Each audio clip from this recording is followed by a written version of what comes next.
That's just sports, baby.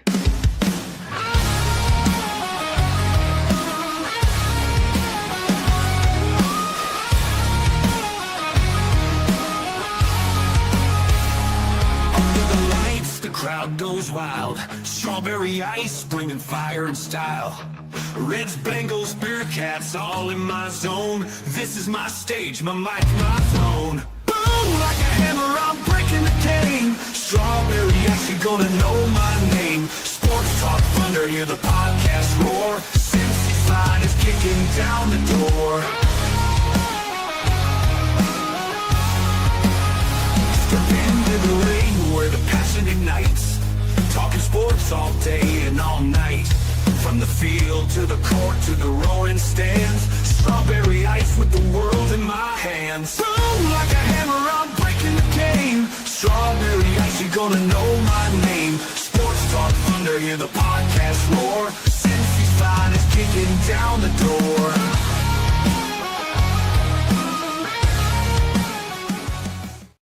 Guys, what's going on? Welcome to the show. At noon today, we're doing an Eagles-Bengals preview because I'm not going to be here tomorrow. I'm going to be in Florida, so we're doing it early. But, as always, I'm coming to you live from the Ice Cave, and the Ice Cave is brought to you by Priority Lawn and Landscaping. If you want your grass cut, some shrubbery trim, shrubbery planted, flowers planted, mulch done, I don't know, landscape rock put in, a retaining wall, anything. I mean, anything lawn and landscaping related. Think Priority Lawn and Landscaping. Don't think it. Call them at 513-430-6114. That's 513-430-6114. You can also follow them on Facebook. I always recommend that so you can see pictures and videos of their work. Again, Priority Lawn and Landscaping. What is up to everybody in the chat? We got Stranger in there. We got, is this XT? I can't even read that. XESTANCIXA82. Welcome. Tony Blazden's in there and Blakey Pie. What is going on? We are doing a show at noon today, like I said, because I will be on vacation tomorrow. I'm leaving. We're heading down to Florida. I will be in front of a TV to watch the Bengals-Eagles game. But I figured, me and Game On, we're going to try to start doing our shows together. Or he's going to be a guest on the show every Thursday. Since I can't do it tomorrow, he's like, hey, I'll do it from the car tomorrow on my lunch break. That's how dedicated this man is to sports fandom in Cincinnati. He's the man. He's the king of spaces. He is Game On G Money. What's up, Game On? What up? What up? How we doing, Ice? Good, brother. Good. I am excited. We have an actual Bengals football game tomorrow night. Let's freaking go. How excited are you? Yes, baby. You could feel it. Football is back. Everyone, the juices in your veins are pumping right now. We've got all of the young rookies. We've got our first team with Burrow out there. I mean, we've got a lot of expectations for tomorrow. And Jeff, I think everybody wants to see how do these trenches hold up? That's the biggest question. Yes. Now, I don't think this could be our ones, but I don't think it's going to be the Eagles' ones. I think it's going to be our ones versus their twos. But either way, I want to see how our offensive line is looking. Like we talked yesterday on the space you opened up yesterday. This offensive line for the Bengals is scaring me a little bit. I will say that. But I mean, I still think that they can get better, and they're going to have to. And hopefully they improve. Hopefully I see some improvement in the offensive line this game. And maybe our defensive line is just that good. Who knows? Yeah, I mean, my biggest thing is, are we effective running the football, right? Is our pass protection holding up on that right side? And how does Dylan Fairchild look, next to Orlando Brown and Ted Karras? I mean, those are really big questions that we need to just see a little glimpse of on Thursday. Yeah, a little bit. And hopefully Patrick, I was going to say Sean, I'm getting close to getting his name right. Sean, not the right guard. Patrick. What's his name? Lucas Patrick. Lucas, I'll get your name right eventually, because if you're going to be a starting right guard, I'm going to have to remember it. He's There's got two first names, Luke Pat. Yeah, that's why you think it'd be easy to remember, but I cannot remember that guy's name to save my life. But that's one I want to see. He's supposed to start. He's been nicked up in preseason or training camp here. He was at the practice field yesterday. I did see him out there. How much is he going to play? How's he going to look? And also, what do we see Cody Ford? I don't think Lee's going to be out there. I think Zach said Lee's out. Yep. Mike G's out. Yep. Johnson out. Johnson's out. I think that's it. Everybody else is a go. Noah Fant out. Oh yeah, Noah Fant. Yeah, he's not. The only reason he's out is because he just got here late. Correct. So that it's not an injury or anything like that. That's the reason Noah Fant's in there. But everybody else is good to go. What's your thoughts on just in general the Eagles? So we're probably going to go against their second team. What's their depth on their second team here? What's a matchup you'd like to see that for somebody that might be out there? Man, I think it's a lot of young pieces, right? But these are guys that I think everybody's kind of familiar with. I mean, defensive line wise, you got Ty Robinson, a player that a lot of Bengals fans were excited about, potentially could have fit in for the Bengals in interior. You've got guys like Smail London and Jihad Campbell at linebacker. Smail was with Georgia for 4 years. Jihad, obviously, with Alabama for 3 years. Both forces to be reckoned with. And then on the back end, you got Andrew Makuba out of Texas that a lot of people liked. He's a coverage-based safety. I think we're going to see quite a bit of him. And then, they just traded for Jacorian Bennett from the Vegas Raiders. I think people want to see what does that secondary look like. I think it was a good test, though, Jeff, for our offense. And I think it's a good test for our defense because their offense is no slouch either. Yeah, exactly. Like Stranger says here, the Eagles' twos are as good as some teams' ones, which is true. They are loaded on the offensive and defensive line because their offensive line could be the best in football. I mean, and their defensive line could be the best in football. That's why the one biggest reason they won the Super Bowl last year. I want to roll back to what you said at the beginning of this, though, is what do you think we're going to see out of the running game tonight? We're going to start tomorrow night. We're going to see a lot of Robinson, Chase Brown, mixture of both. What do you think? So I think Brooks. We see a lot of second, third quarter. I think Brown we see a decent amount of first quarter, and then we mix and match a little bit of P. Ryan in there on third down. But yeah, that I told you before, Jeff. I kind of expect our run game to flow through Dylan Fairchild. Right? Yeah, you're saying yes, you had the space, and they were the running plays I saw were going through him. Yeah, so he's opening up lanes for Chase to run behind. And I expect a little bit less from the Patrick side. If they do go to that side, expect tosses, expect sweeps, expect something to the outside shoulder of the right tackle spot. So that's where I've seen our runs primarily go. And I'm interested to see, do we try it early? Is that a first down type thing? Right. Or do they have confidence where they bring P. Ryan in on a 3rd and 1 and they allow him to take the rock and see what they have there up in the interior? I mean, that's the thing. It's preseason. It doesn't – I mean, I like to win the game. I always like to win every game that the Bengals play. But it's preseason. It is time to – you're there more to find out what you have and what these guys can and can't do and how they're looking. So this is the time to try stuff like that. See where P. Ryan is at in as live bullets as you're going to get, because this is as live as you're going to get till game 1 versus the Browns. And I said Robinson. I met Taj Brooks before. I don't know. I get names discombobulated. But Taj, I said this on Spaces with you that I think at least at the latest by the middle of the season, he's going to be our RB2 is what I think. And this, no shade on P. Ryan. I think P. Ryan he's getting older. He's more of, I don't want to say a specialist, but he's a great pass blocker and the short yardage stuff. I still think they're going to use him for that red zones, for third and 1, stuff like that. I think they will use him for that a lot. I think he's going to be more specialized. I think the big bulk of the balls are going to go to Chase Brown. I think he's got a shot of having an excellent year this year. Yeah, we talked about it yesterday, man. I think, volume-wise last year it was around 290. I think that volume this year could be around 350 if he stays healthy for the full season. I think he could eclipse 1,700, maybe even 1,800 yards. I think he'll be more of a focal point in the pass game, and I think that's what Pitcher was kind of saying, right, is that this kid is going to be more of a focal point in our offense this season. And I think they're going to hand him the rock, man. I think we're talking about a guy who took on a lot of carries. I think he averaged around 35, 36 carries a game at Illinois. He can definitely take on that touch volume, and he's shown that he can be successful with it. Yeah, and the thing is, I think it's not also running, but catching the ball. I've said this. I think he's got a shot at getting James Brooks's Bengal record for most yardage from scrimmage. I think he's got a shot at that because Pitch has already said he thinks that Chase Brown is a top 10 running back. They're going to use him a lot. I think they're going to use him in multiple ways. How they did with Chad last year. Chad was, before that was just on the outside. And last year they moved him all over the place.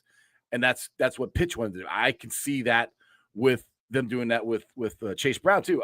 T. Higgins was on Kay Adams yesterday, and she was talking to him about putting him in the slot. And he said he was for that too.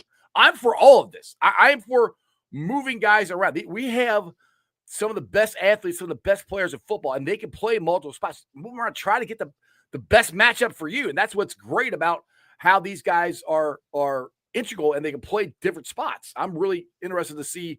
We're probably not going to see that tomorrow night, but just in the duration of this year. Yeah, one of the things you probably noticed when you went to camp the other day and when you've been at camp thus far is that the Bengals are primarily in motion. All their almost 90% of them. It feels like there's a receiver or there's a tight end or there's a running back in motion. The Bengals were one of the worst motion teams last season, even though they did win in motion and they did have success in motion. I think Tam Pitcher's looking at that and he's saying, we need to be more in motion this season because it led to success last year. I agree. The 90%, 90 to 95% of the snaps I've seen, there's somebody in motion, which is that just clears things up. That gets Joe a better view of, okay, you're following him. So that leaves you one-on-one with him. That's the whole point of it there. And it helps Joe. Joe doesn't need any help, but the more help you can give him, the better. So then on the Chase Brown conversation, Jeff, it's hey, in the prior years, Joe Burrow utilizing the tight ends when his receivers are covered up on the underneath routes in order to gain yards after the catch. Now think about Chase Brown being on a linebacker, being able to escape that linebacker, getting to the second level, creating another explosive. I think Dan Pitcher's got that in his mind this season. He's saying, hey, they're going to be paying attention to Jamar.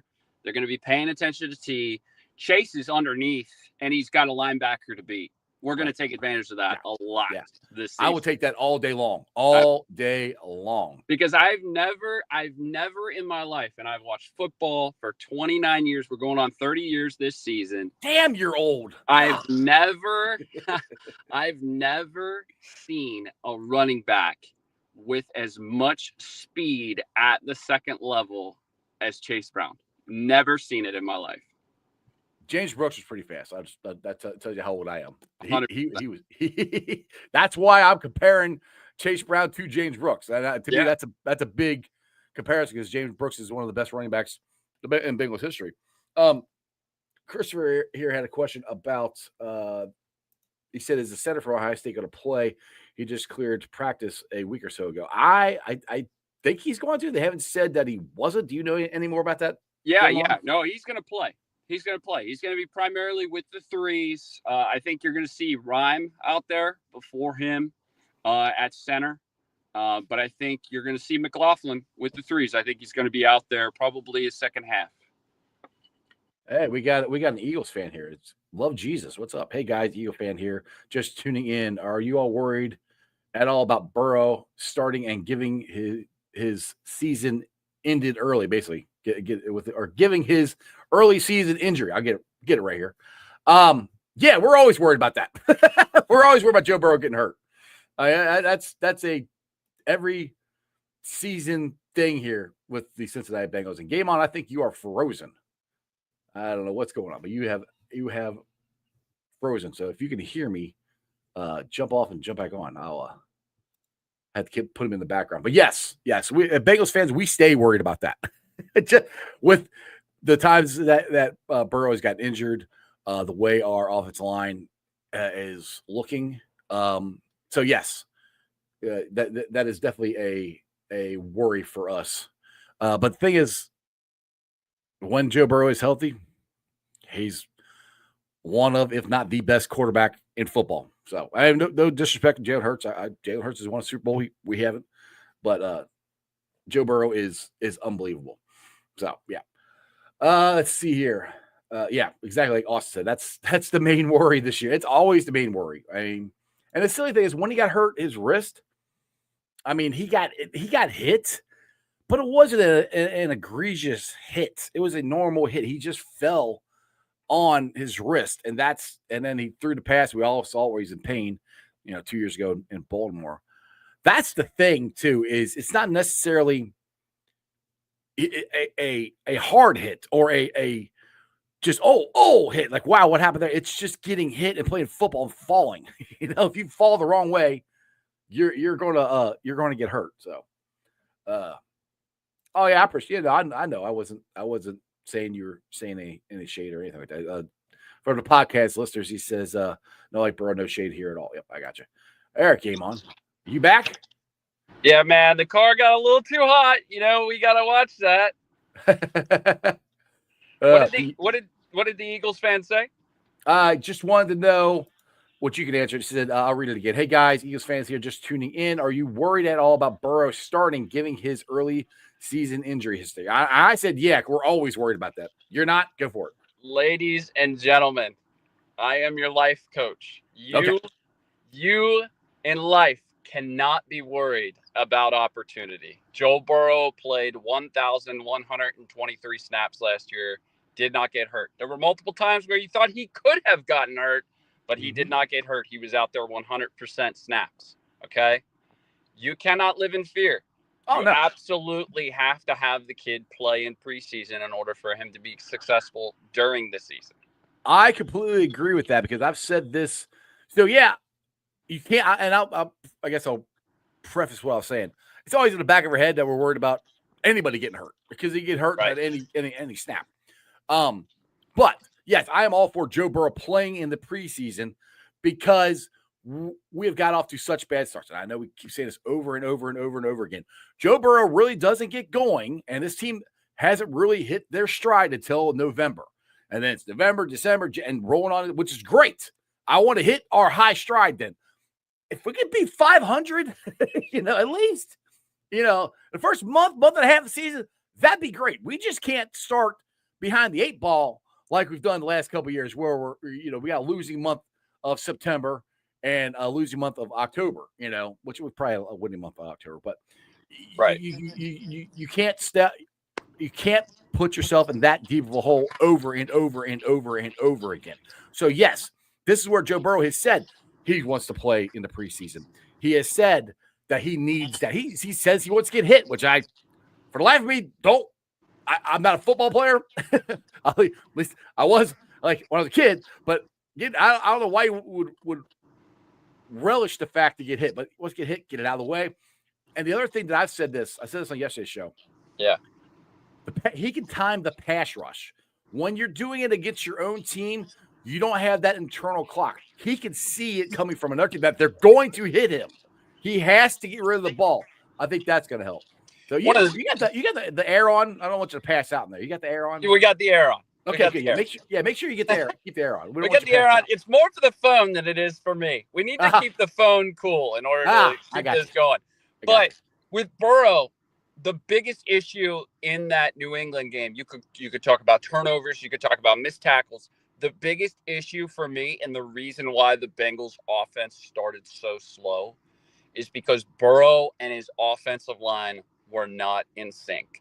The offensive line didn't have the continuity of playing together. Remember, Trent Brown just came in and started that week, right? He came back and started that week in practice and then started that first game. So there was no continuity for the offensive line.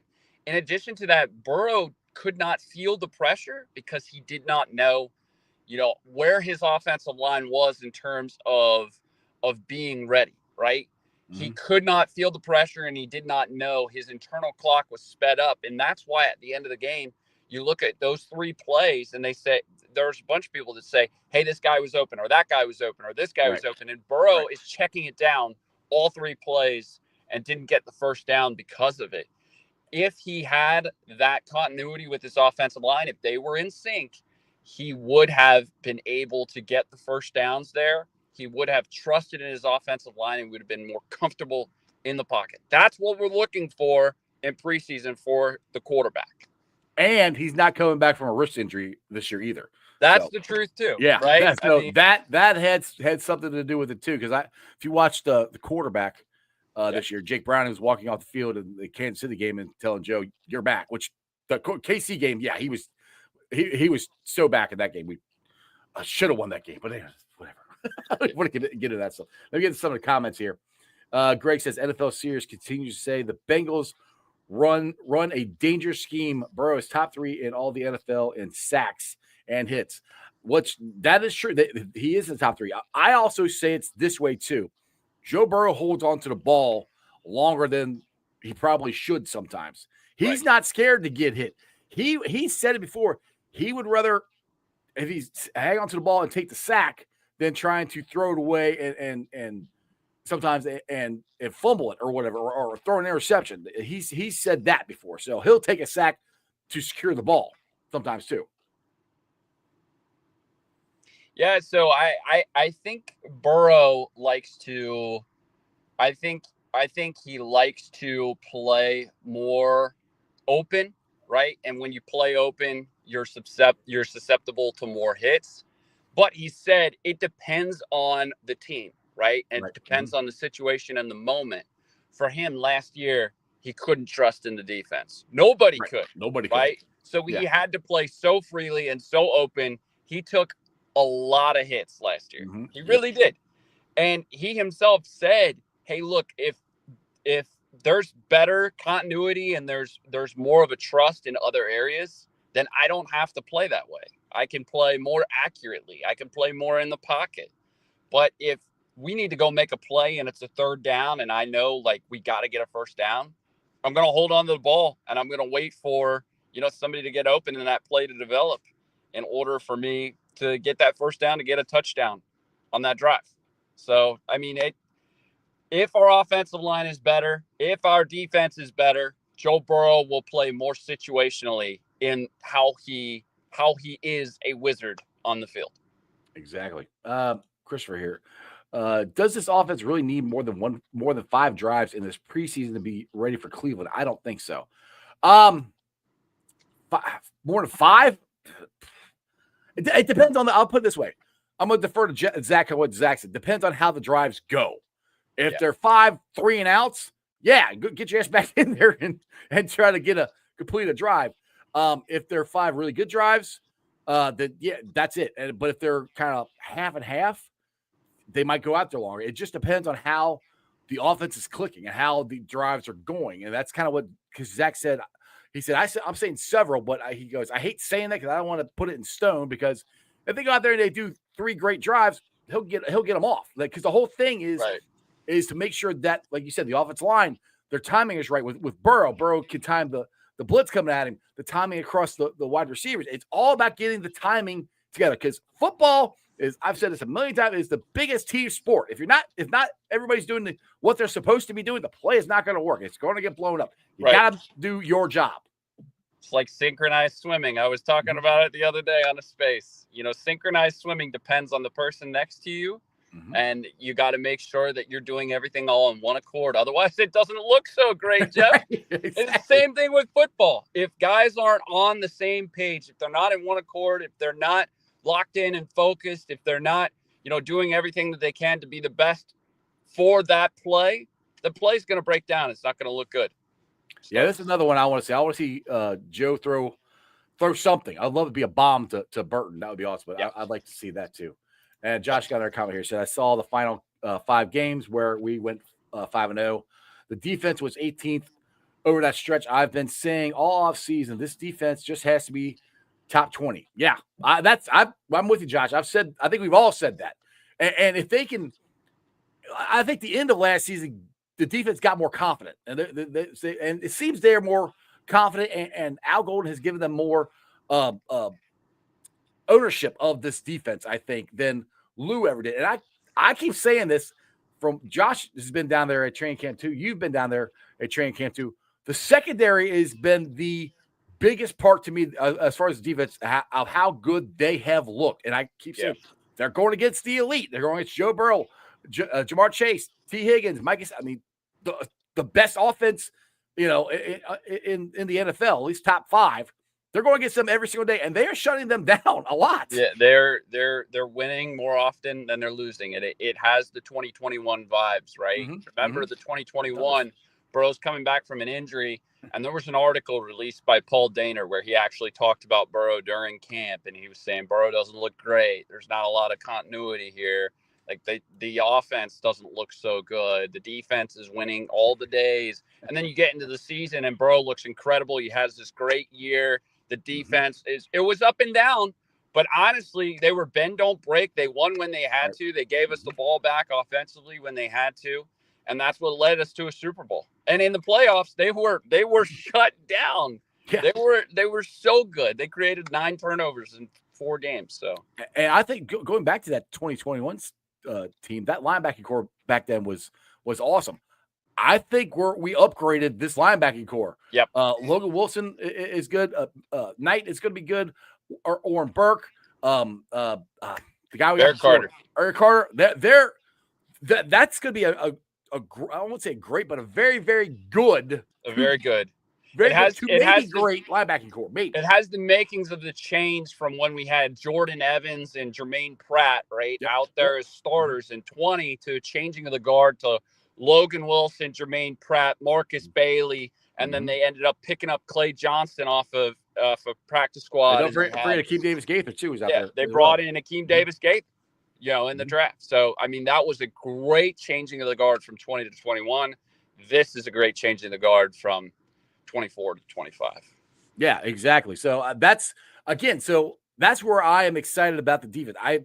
I don't know about the defensive line. I can't judge it because I don't know how good our offensive line is or bad our offensive line is. Or, that's the part I'm kind of throwing my hands up on that because I don't know. But I do know this is where an Al Golden comes into play because what he is doing, the stemming, which is moving guys left to right or right to left in order to create an advantage for the defensive player. They stunts and twist, that's one guy going left, one guy going right from the opposite direction and actually creating a disadvantage for the offensive line because they think, hey, the 3 tech's coming after me. No, it's the 5 tech. Here he comes, right? That is going to create and manufacture pressure. And then also the slot blitzes, the safety blitzes. He likes to send a lot of guys and be able to play more man coverage. We'll see if that happens this season, but I think it'll happen more often than what people are thinking right now. I think he's really going to try to be opportunistic with the pressure that he sends. And this defense on the secondary, they've proven it already in camp. They just got to do it during the season. And when you're confusing a quarterback like Burrow on stemming, on stunts and twists and all that, imagine what you're going to do to a quarterback that is a lot less than in terms of their pre-snap communication. Yeah, exactly. And the other thing, I'll go back to linebackers too. We're going to have some linebacker blitz coming out of that too. Absolutely. I'm curious if we're going to have as many corner blitzes as we did with Lou because Mike. Oh my goodness, why can't I remember people's names? Our cornerback that went to Miami, Mike. DJ Ivy. No, Mike, 21. Hilton. Mike Hilton, thank you. He was great at the corner blitz. I don't know why I can't remember names anymore. It's all good, man. It's afternoon, brother. Don't say it's late. It ain't late, and I'm on vacation, so I'm getting plenty of sleep. So it's not. But anyway, Mike, you're thinking about the beach right now. I'm ready for a beer. I'm ready to go sit poolside. Exactly. But Mike Hilton, he was tremendous at the corner blitz. That was one of the best parts of his game. Right. Now, Dax Hill, I think, can do that too, but I don't know how much Dax is going to put there. He's not. I don't think Dax Hill's playing tomorrow night either. I think he said Dax Hill is out too, if I remember correct. I think you're right. Yeah, I think Dax is out, and I think Cam's out too as well. Yes, so Cam is out too. Yes. Your starters are going to be DJ Ivy, DJ Turner, and then Josh Newton. Yep. Those are your starters, and that's still a good. That's still a good corner room, right? DJ Ivy has had a hell of a camp. DJ Turner, he deserves it. He does. He so does. He's had a hell of a camp. DJ Turner just had 5 knockdowns last week. Fig, I freaking love Fig Newton. He's been very physical. Yeah, I want to see him in the slide a lot. I want to see that dude in the slide. He's a very physical corner. Another guy. He could be a guy you could bring off the line to blitz too. So we'll see. And the other one I want to see, I can't wait to see. Christopher says Shamar Stewart looks like he's the real deal, and Miles Murphy looks like he's got a fire in his backside. Zach said this about Shamar, about being able to move him up and down the line. Yeah. I got goosebumps when I'm hearing Zach Taylor talk about that, because that's what I had hoped that they were going to do with him. And if Zach's saying it in a press conference, I'm not saying they're going to do it tomorrow night, but during the season, that's what I want to see from Shamar. Have him come from all over the place. Myles Garrett standing out there crossing over, getting ready to blitz. I want Shamar Stewart to do that. That year 3 for him is going to be so special, because some players, they're athletic, but they're not football players, or they're football players, but they're not athletic, like a Zach Carter. This guy has absolutely both of those traits. He's a football player, and he's supremely athletic. Yes. And his get off. Pay attention to how much of an advantage he shows on that first step. Quick. Just pay attention to that, people. And then after he gets the first step, how quickly he gets off the block, or how quickly he gets his hands out in front. Those are two things that are really, really impressive about this kid that people need to pay attention to in this first preseason game. The thing that I think he's got to work on is I don't think he had a lot of pass rush moves in college. Yeah. He was just quick and he beat people. That's the thing, which I did see them working with him on that yesterday on the field. That's one thing that's going to develop, which I think that's good thing. You want a guy that's already this good that can get this much better. That's what we said. Right. His ceiling is pretty freaking high to where he can go with his athletic ability and where he can grow. So I'm going to be very curious of seeing how he is from the beginning of the season to the end of the season. The end of the season, he might be a pretty dominant pass rusher for us. Could be. I think at the very least, this Al Golden system with him is the perfect combo in order to at least manufacture pressure and create opportunities. Exactly. So what other matchups are you looking forward for tomorrow's night's game? Or are you just happy it's back to being football? I'm happy we're back to being at football, but man, I got to tell you, the wide receiving core, it's looking a little thick. I mean, it's looking there's guys that have been wowing in camp, and I want to see if that translates to the preseason. Mitchell Tinsley is a big name that we've been talking about during camp. He came up with the double coverage catch, during back together again weekend.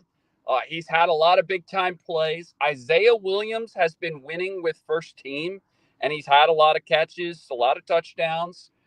Charlie Jones is a fan favorite. A lot of people. Hold on, I gotta address this real quick. Abel, he's not gonna be our starter. He's gonna be our backup linebacker.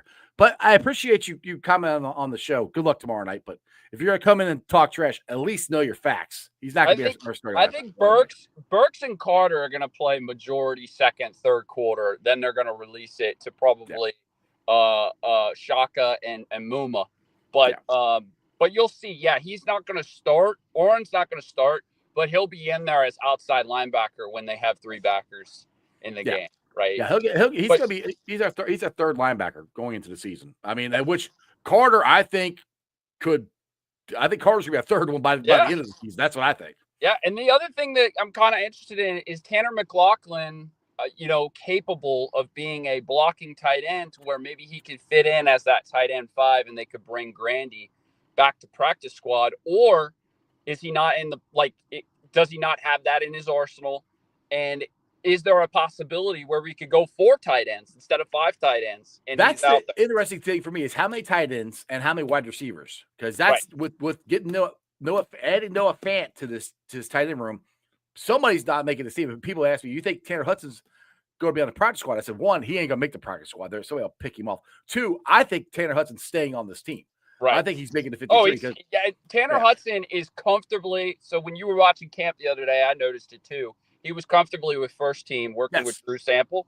Mm-hmm. And then McLaughlin was second team. You saw Cam Grandy come in a few times, but it looks like Cam Grandy is probably tight end 5, and Tanner Hudson is probably tight end 3 or 4. 3 or 4, yeah. What Noah will become tight end 3 or tight end 2 by the time the season starts, but Tanner's probably next in line at slot.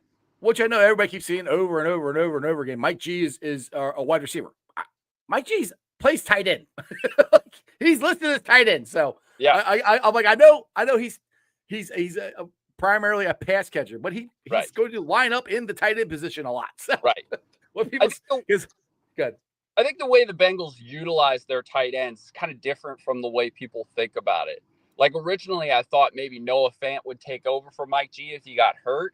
And I don't think the Bengals want to utilize him that way. I think they want to utilize him as that Eric All kind of replacement. Yes, that's what I thought from day one when I knew he was the Bengals were talking to him. I said, that's our Eric All replacement. Right. And some people are like, well, why did they only sign to a 1-year contract? Well, Noah Fant probably only wanted to sign a 1-year contract because he's going to get he's going to have a hell of a year and he'll go ball out, and either the Bengals or somebody's going to have to pay him a whole bunch of money. And hopefully Eric All will be healthy and he can come back and play next year. Exactly. So that's the whole key to that, of why he's only got signed one-year deal. Who that signing was bad for was Sample.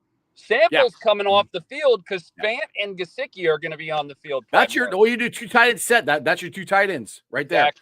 Exactly. And we saw that a lot last year before Eric All got hurt. People, I don't know if people remember that or not.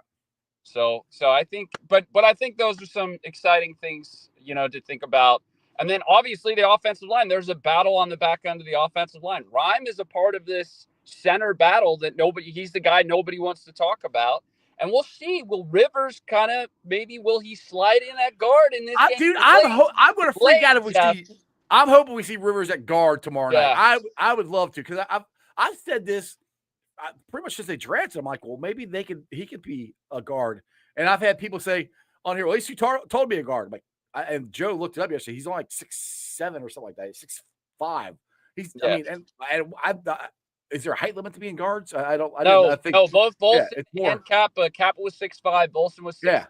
We have taller offensive linemen. The point of being a guard is you got to be quicker with your feet. That's it's the movement, and he can do that. He's done that in college. So that's where my personal belief is he's going to be our future right guard. Maybe not this year, but I think that's where they're looking at. But maybe next year. That's where I'm thinking they're working it up. That's why I want them to go get Hernandez or somebody. Hernandez is the one I want. I want to go sign Will Hernandez. Put him he's a plug-and-play right guard. Put him there.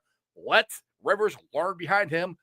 Let him go next year, and then Rivers can come in and take over that spot. But that's my thoughts. I don't know. I don't know what the Bengals are. Yeah, it's kind of up in the air. But I released like a too early prediction on the 53-man roster. You're not seeing Jackson Kirkland out there much. You're not seeing. You're not. Devin Cochran is with the second team comfortably. You're seeing him. You're seeing Cochran out there a lot. He's out there. He's out there a lot. They threw him in with confidence against the Raiders, and he played multiple games at left tackle because he played fine. I mean, he did all right. Yeah. So, I mean, that's something to think about. Yeah, I mean, I just keep going back to this. I'm going to bang this on table, stand on the table, wherever we call it, until they actually do it or they don't do it. If you sign a right guard, if you go out and you get Will Hernandez, he's a plug-and-play right guard. That kicks Cody Ford back as your backup. That kicks Lucas Patrick as your backup. Those are 2 guys. One can play center and guard. The other will play guard and tackle. Right there makes your depth on your offensive line that much better than it is now. Because right now, you're only going to have one of those guys that can do it. Then you got Rivers, who I'm very high on Rivers, but he's a rookie. And you have other guys there, Kirkland, other guys, that haven't played a ton. You got 2 guys. Cody Ford played a ton last year. Patrick has been a starter throughout his career. If those 2 are your first couple guys off the bench, sign me up for that, along with Will Hernandez, which I used what we were talking on the phone the other day. I used your example. I was telling Joe this. I said, I'm not going to take credit for this. Game On said this. Will Hernandez had to get cleared by the NFL to be ready to go play. So he's in shape. That's his first major injury. He was injury-free up till that point, Right. So the fact of the matter is he's not an injury-prone player. Yeah, he got that knee injury there, but that's the first one. You put him in there, I think our offensive line is that much better than it was. Plus, our depth is better. And I keep saying this. People think I'm crazy, but maybe these offensive linemen don't want to play in training camp as much. Maybe they want to take their time. I mean, who knows? I mean, who knows? I've seen training camp. You've seen training camp. It's hot. It's hard work. You're old. You don't want to do that crap the whole time. You want to save your legs. Right. I mean, it could be the whole reason. I mean, I told you this earlier with Trey. I mean, that could be the reason why the Bengals haven't signed Trey yet. Maybe they don't want him out there. Maybe they want him solid for the season. Maybe that's why the deadline is the first. Maybe there's some strategy involved in that versus him coming into camp. That's why they've taken it easy with BJ Hill. He hasn't been out there for 11 on 11s. He's not taking on too much contact in practice. I mean, that could be a true thing for the Bengals. They want to keep all their vets healthy. I like that idea. Christopher says Miles Murphy abused Rivers at right tackle. I wish we would have got Reisner or Scherf at right guard. Yeah, I that's good. Miles Murphy should abuse a rookie right tackle. So that's a good thing if in my opinion.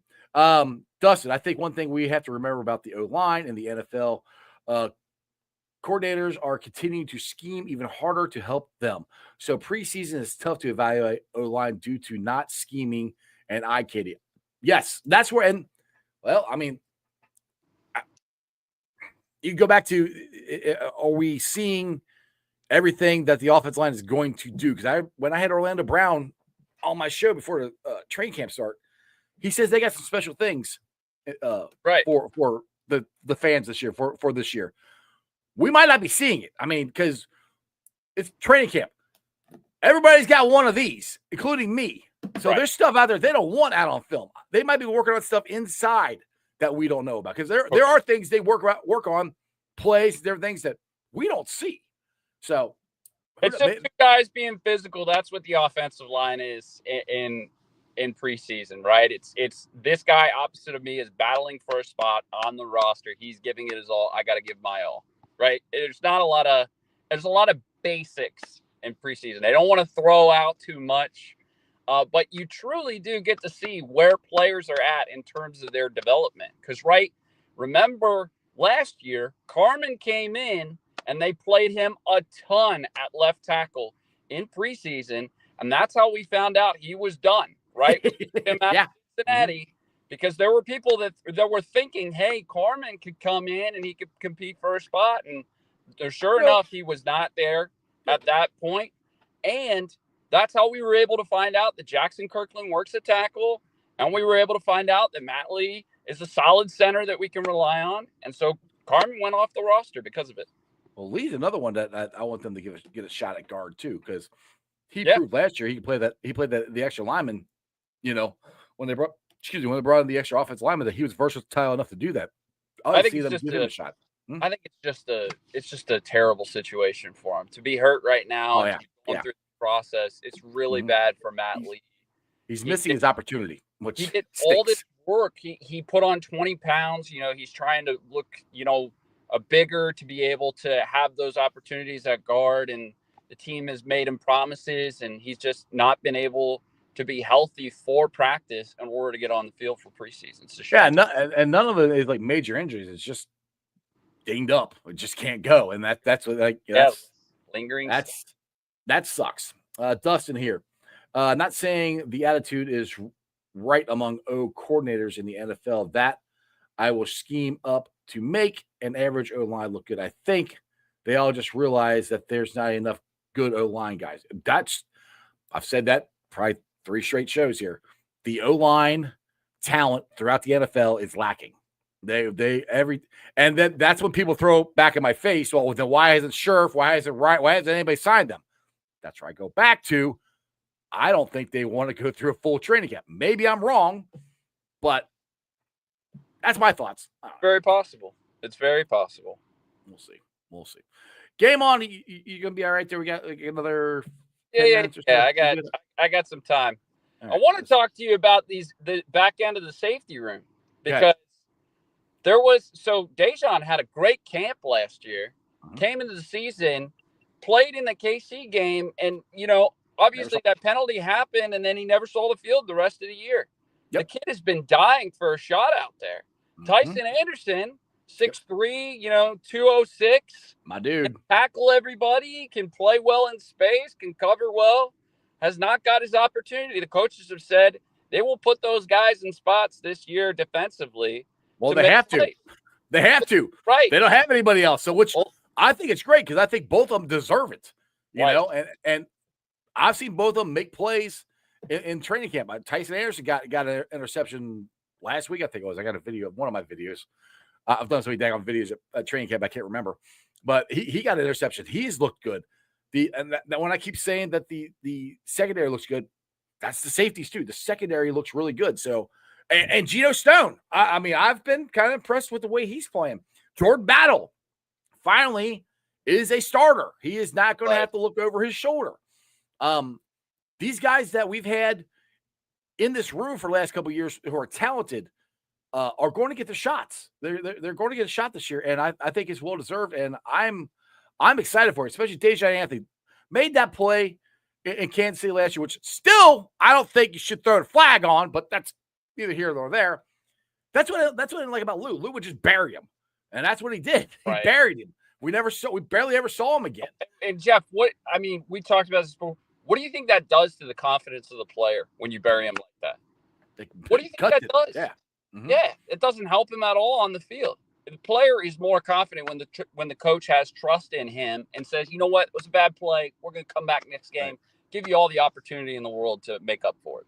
Right, and that's one thing, because I asked multiple beat writers this about why Lou wouldn't play these young guys, why he kept playing Sam Hubbard, why he kept playing Von Bell, and they kept telling it's a trust thing. I was like, well, how do these guys get trust from Lou if he doesn't play them? I mean, they can look great in practice, but if he doesn't put them in the game, you don't get better at football without playing football, and that means playing games. Yeah. So I never understood. And then once he had to make the choice, Sam got to hover. Von Bell was so bad he finally just had to play Jordan Battle. Our defense started playing better. This is how some of your best players end up having bad years, is because you don't have trust in them. Look at Cam Taylor-Britt, right? He was given the freedom to just say, oh, yeah, he's going to be out there on the field if he makes mistakes, whatever. They finally take him out. After they take him out in the Panthers game, he ended up playing pretty okay after that point. And then he started to have a really bad game in the Chargers game. They take him out.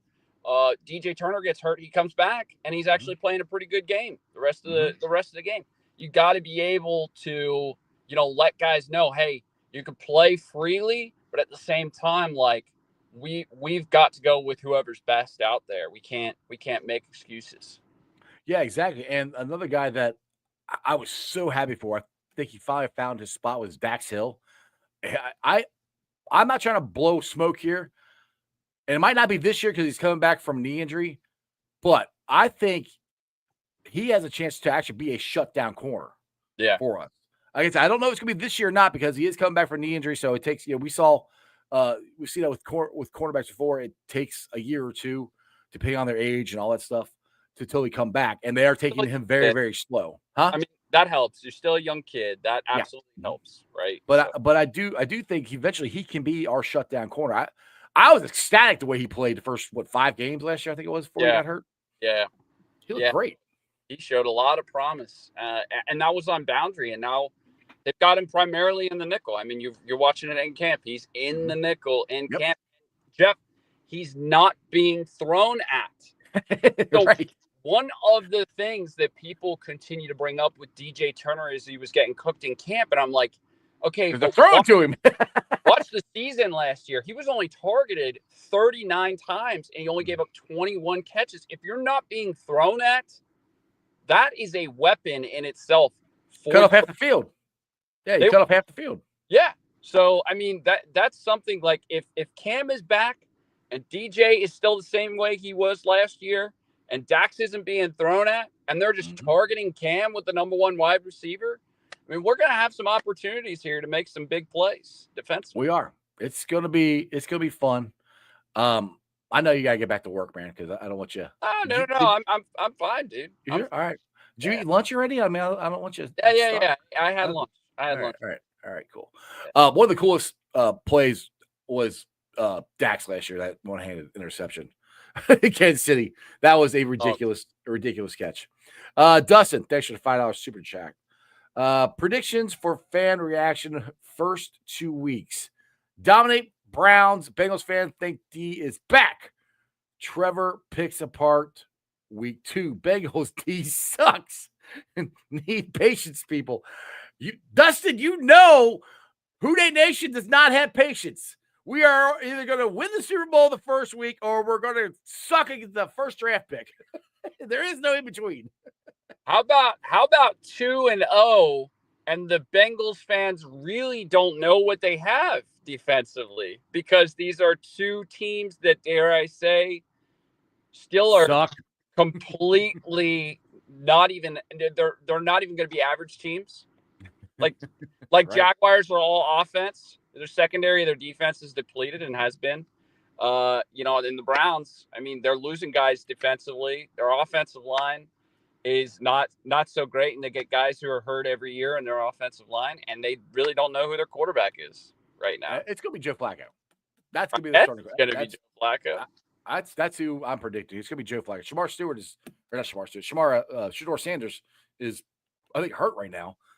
Pickens starting. I think he's starting preseason game. Is he? I thought he had a hamstring or something. Is he starting? No, it was Kenny Pickett has the hamstring. Oh, Kenny Pickett has. Yeah. Okay, all right. Kenny Pickett has the shoulder soreness, and then Gabriel had the shoulder issue. So Gabriel, that's why they signed Tyler Huntley. I think Tyler Huntley's going to play. I think Shador Sanders is going to play. We're going to see a little bit of both of them. Yeah, Dustin says, nah, Jacksonville is loaded at wide receiver and offense. No, 100% they're loaded at wide receiver. They're loaded on their offense. That's true. But however, Trevor Lawrence couldn't pick apart a booger. Okay. Says Christopher. Go ahead.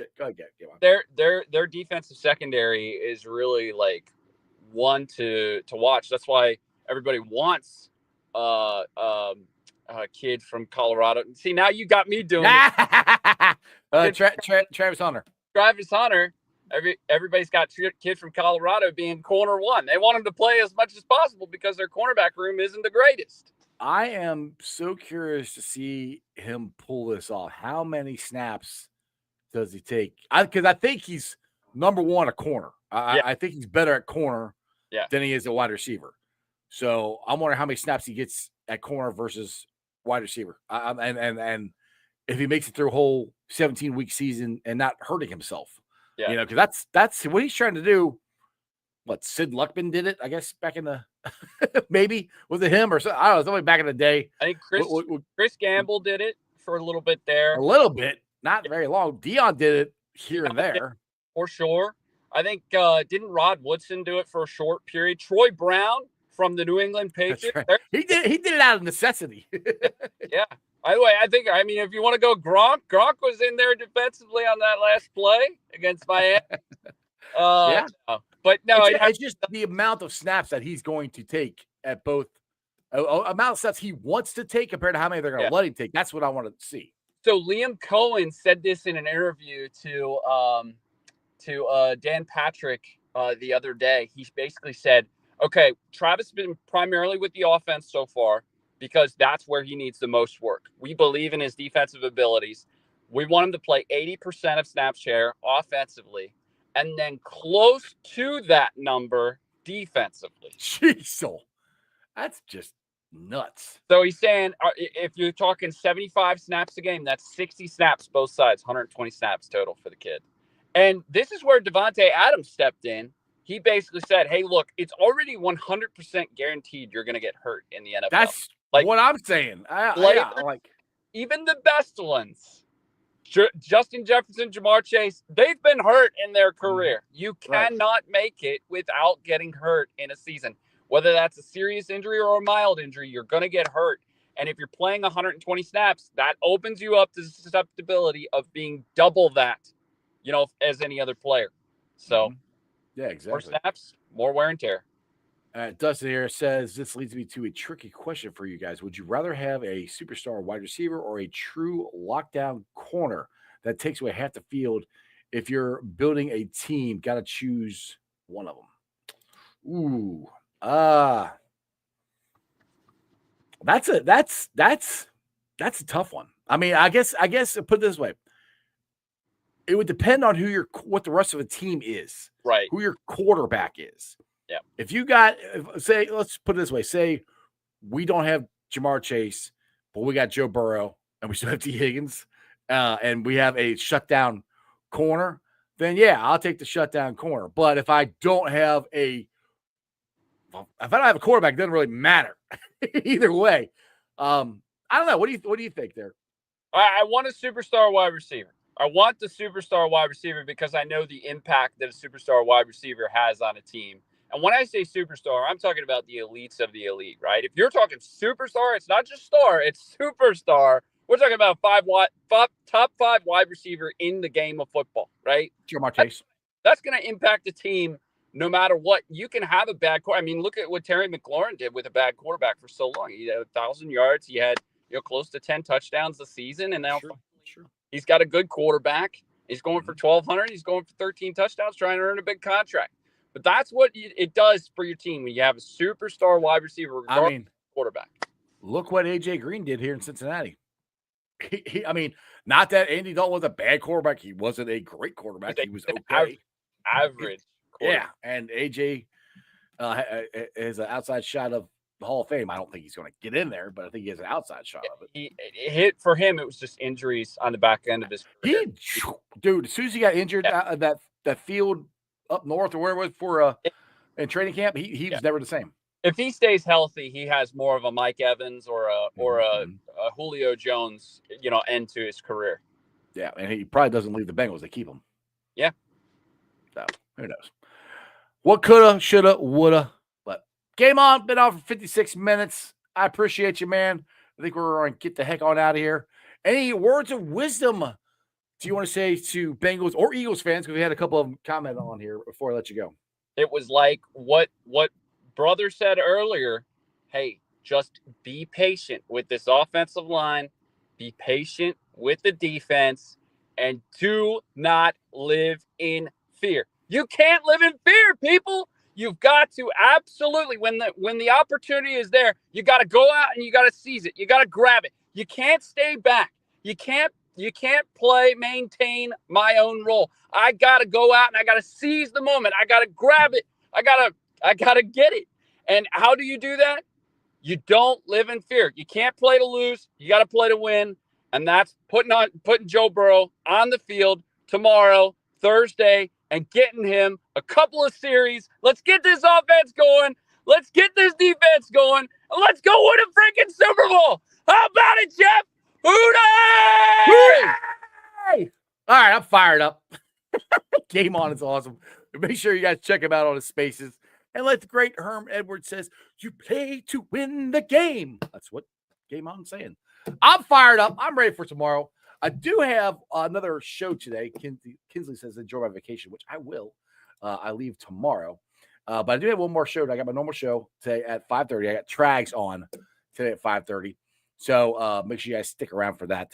But as always, thanks for watching. I've been live streaming on YouTube, Facebook, X, Twitch. You can follow me on all of those, along with Instagram, Threads, and TikTok. I'll be pulling a sign off later on today.